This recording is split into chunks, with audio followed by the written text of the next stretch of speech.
Oke, selamat pagi. Assalamualaikum warahmatullahi wabarakatuh.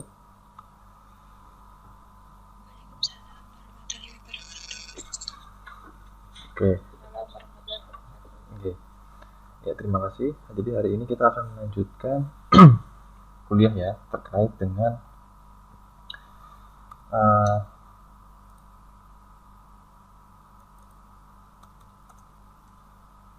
apa sih? APSI ya. Nah, kemarin kan sudah sampai di perancangan database. Nah, kalau kita melihat dari pedoman,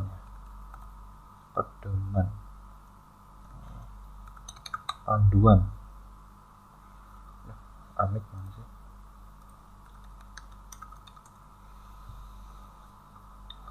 Pedoman TA. Coba saya cari dulu.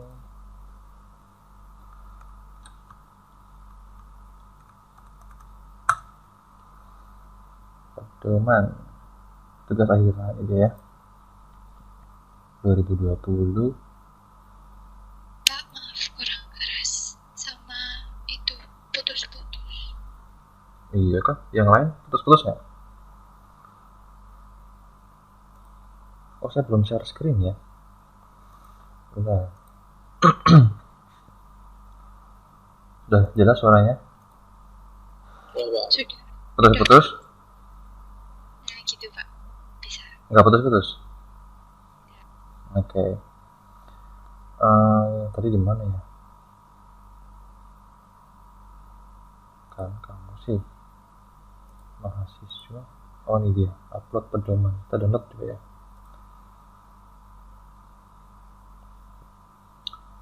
Upload pedoman. Saya taruh di desktop dulu.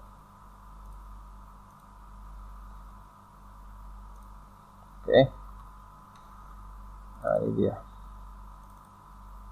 Template tugas akhir. Nah, ini dia.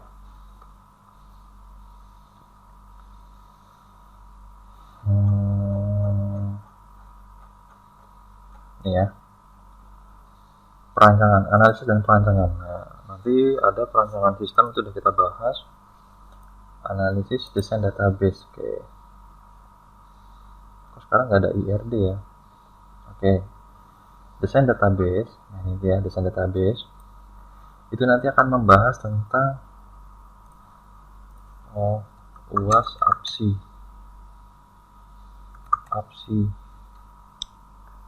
Nggak ada ya soal UAS saya. APSI. Template soal UAS, oh ini dia.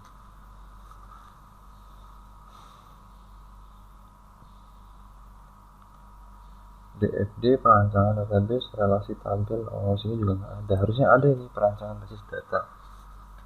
Kemarin kita kan sudah di sini ya. Yang ini perancangan database atau perancangan basis data. Desain tabel, relasi tabel. Nah, relasi atau IRD. Ya, Entity Relationship Diagram. Nah, kita akan membahas materi terkait dengan IRD. Jadi IRD atau Entity Relationship Diagram itu kalau kita lihat tiga hal penting. Yang pertama ya, yang perlu dibahas, di mana setiap IRD itu pasti memiliki entitas atau entity. Nah, entity ini saya full screen. Entity ini adalah objek atau kejadian. Jadi dia mewakili sebuah objek atau kejadian. Contohnya itu mahasiswa ya. Kalau dalam kampus, dosen, mata kuliah, nanti bisa jadi pembimbing ya.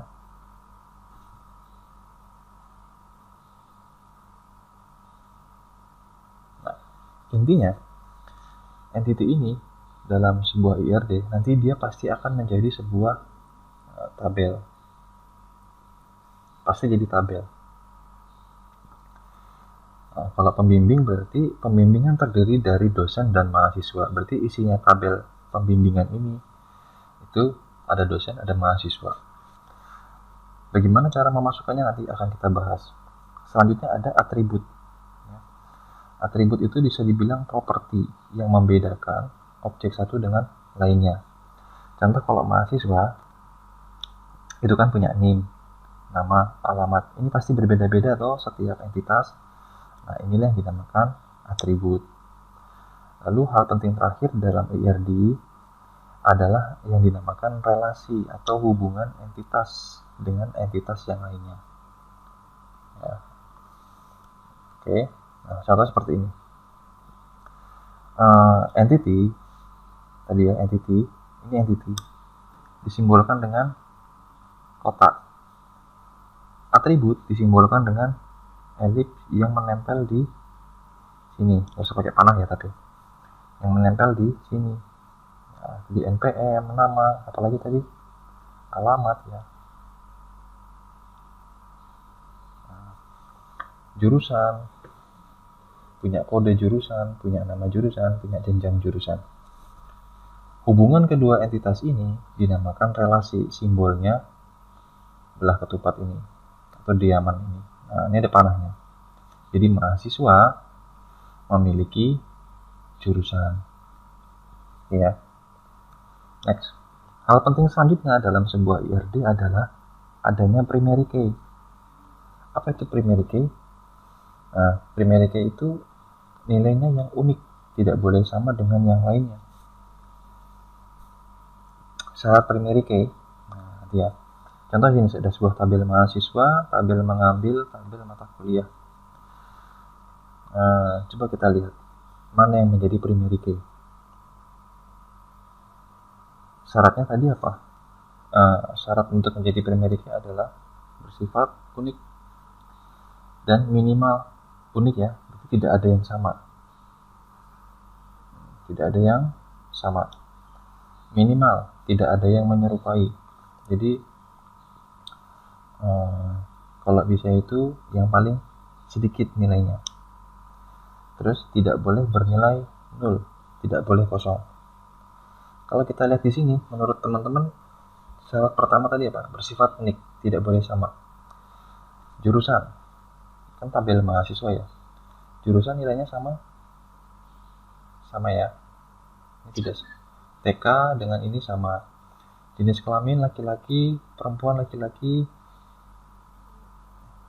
tidak sama. Nama, mungkin nggak nama bisa sama? Mungkin ya. Oke. NIM apakah berbeda? Harus berbeda atau boleh sama? Harus unik. Maka yang menjadi primary key adalah NIM. Terus di tabel mengambil, mana yang menjadi primary key? Ini NIM. Nah, ini sama ini sama. Ini sama ini sama ternyata. Berarti ini tidak bisa menjadi primary key. Di kode MK sama. Ada nilai yang sama, artinya NIM dan kode MK tidak bisa menjadi primary key. Nah, kalau seperti ini biasanya ditambahkan ID. Nah, pasti ini 1, 2, 3, 4, 5 dan seterusnya. Inilah yang menjadi primary key. Tabel mata kuliah yang menjadi primary key yang mana? Oke, semester sama, SKS sama, nama MK itu kemungkinan akan bisa sama. Tapi umumnya kalau udah mata kuliah itu berbeda. Nah, jadi kode MK dan nama MK ya, kode MK dan nama MK ini sebenarnya bisa jadi primary key karena nama MK itu pasti berbeda-beda ya. Namun tadi syaratnya minimal. Kalau kode MK saja apakah bisa nilainya unik? Oh, ternyata unik, maka yang kita pilih kode MK yang menjadi primary key. Nah, jadi penjelasan minimal itu seperti itu ya. Jadi kode MK dan nama MK itu kan sama-sama unik ya, nilainya tidak sama gitu loh. Algoritma 1, algoritma 2 gitu loh. Cuman kalau kita pakai kode MK saja apakah bisa? Ternyata bisa. Kode MK itu udah unik sekali. Maka di dalam tabel mata kuliah yang menjadi primary key adalah kode MK. Next. Sehingga kalau dalam sebuah relasi yang menjadi primary key, kita kasih garis bawah jurusan, kode jurusan, gitu ya. Oke. Nah, NPM dan kode jurusan. Selanjutnya, ada yang dinamakan foreign key atau primary key di tempat lain. Apa itu? Nah, menurut kalian di mana foreign key-nya ini? Ya, jadi foreign key-nya itu ada di sini.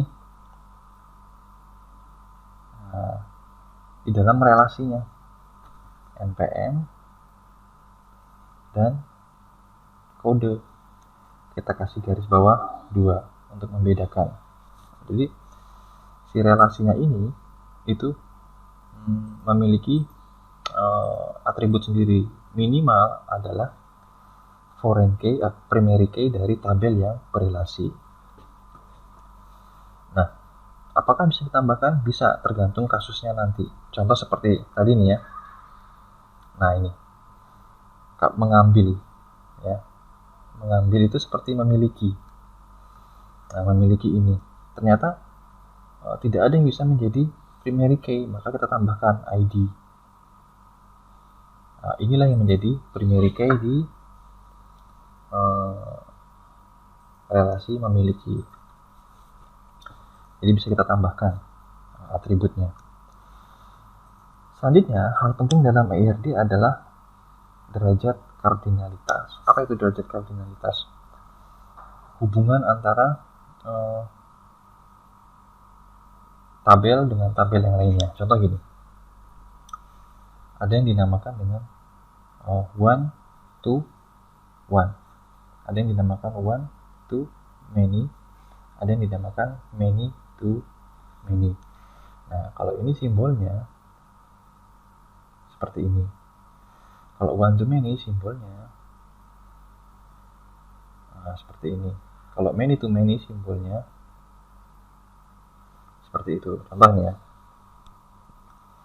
di dalam tabel mahasiswa, di dalam relasi mahasiswa dan jurusan, derajat kardinalitasnya bagaimana? Nah, cara membacanya gini. Kalau kita baca dari mahasiswa ke jurusan, maka derajat kardinalitasnya adalah many to 1. Banyak mahasiswa yang bisa memiliki satu jurusan. Jadi mahasiswa itu banyak sekali, tapi jurusannya hanya satu, gitu ya. Tetapi bisa jadi kalau jurusannya itu baru dibuat, contoh kayak prodi baru ya. Kami kan bikin prodi baru, manajemen bisnis misalkan. Nah, bisa jadi jurusan itu belum memiliki mahasiswa, sehingga minimal 0, maksimal banyak. Jadi gitu cara bacanya ini, simbol seperti ini. Jurusan harus minimal 1, nggak boleh 0, karena mahasiswa itu harus punya jurusan, gitu ya. Jadi cara membacanya ini adalah many to 1, atau ini dibalik ya, 1 to many, tapi dibalik jadi many to 1. Nah, contoh lagi, saya ada atribut namanya dosen. Punya ini ya,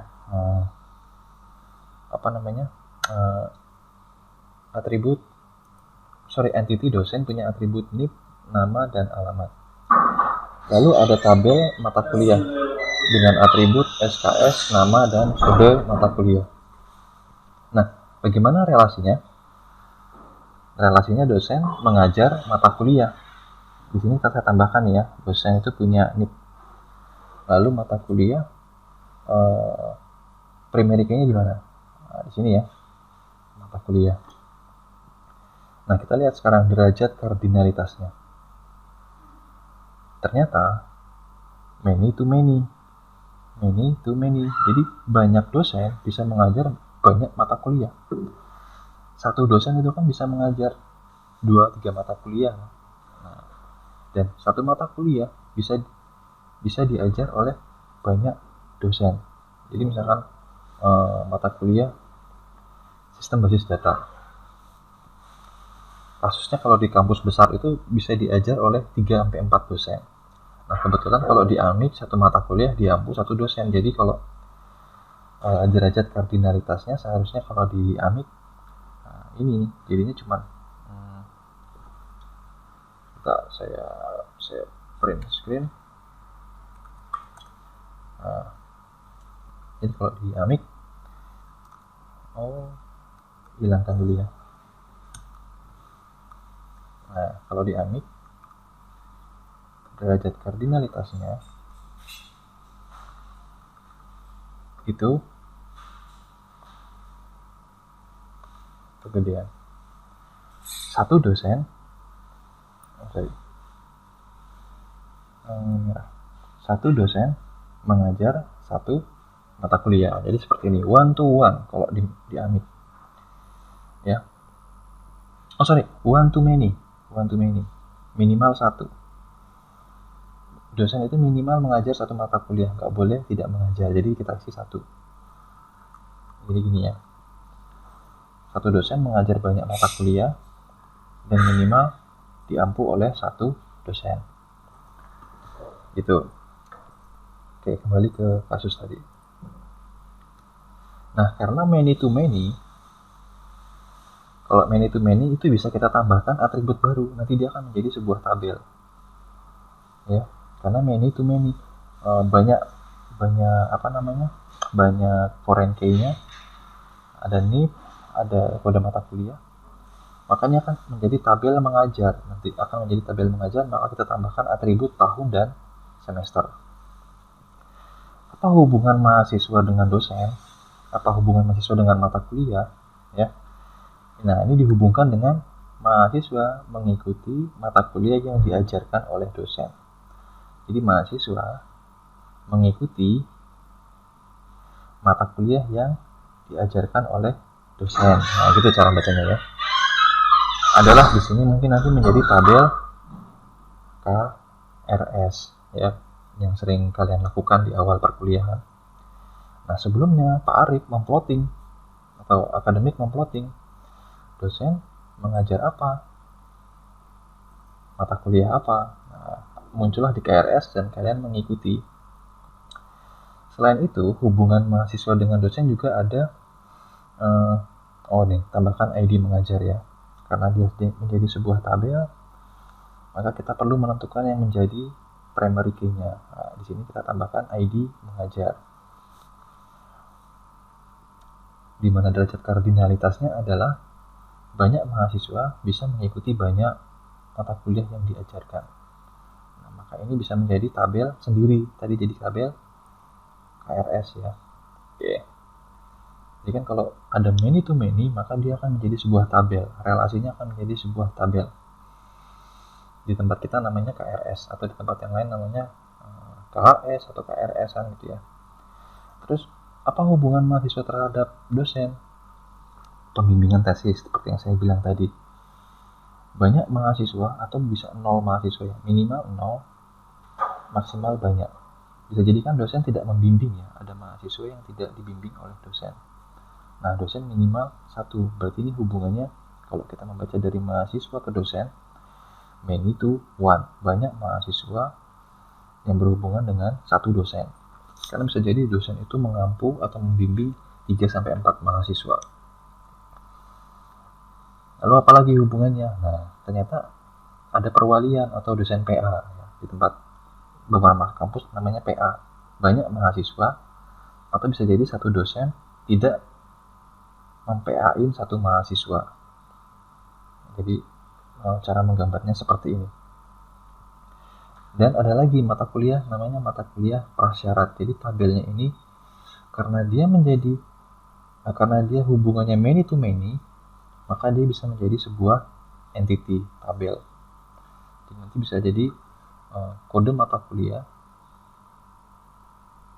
kode makul